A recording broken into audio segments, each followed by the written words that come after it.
మకర రాశి వారికి గ్రహ సంచార స్థితి అద్భుతంగా ఉన్నప్పుడు ఇంకా అదృష్టం ఎలా పొందాలి అన్నట్లయితే 6వ తారీఖు 8వ నెల 2026వ సంవత్సరము ఆషాఢ మాసము కృష్ణపక్ష బహుళ అష్టమి గురువారము భరణీ నక్ష సందర్భంగా కపాళకాళ భైరస్వామిని స్మరించడం, నారికేల దీపాన్ని ఏర్పాటు చేసుకోవడం, అందులో తెల్లటి బియ్యపిండితో చేసినటువంటి ఆ ప్రమిదను ఏర్పాటు చేసి తెల్లటి నువ్వులను అందులో వేసి నువ్వుల నూనె దీపాన్ని వెలిగించుకొని మీరు దిష్టి తీయించుకోగలిగినట్లయితే ఆర్థిక ఇబ్బందులతో నుంచి బయటపడడం, సంపూర్ణ అపార కుబేర తత్వానికి స్వాగతం పలకడం, జాతకంలో ఉన్న గ్రహ దోషాలు తొలగించుకోవడం, ఐశ్వర్యం ఆనందం అపార కుబేర తత్వానికి ఈ మకర రాశి జాతకులు కేంద్ర బిందువులు అవుతారు అని చెప్పి గమనించాలి.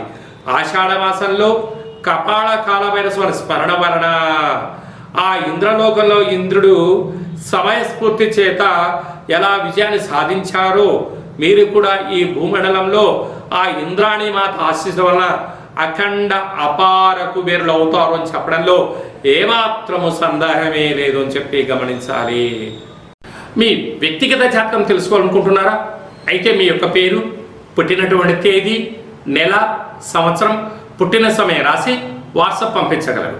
డేట్ ఆఫ్ బర్త్లో లేనటువంటి వారు మీ పేరుని తెలియచేస్తూ మీ యొక్క రాశిని తెలియచేస్తూ కాళభైరవ ఉపాసన చేత అనగా రమణ శాస్త్రం ద్వారా భూత భవిష్యత్ వర్తమానాన్ని తెలియచేయడం జరుగుతుంది. ఈ కింది నెంబర్ని అపాయింట్మెంట్ తీసుకొని సంప్రదించగలరు.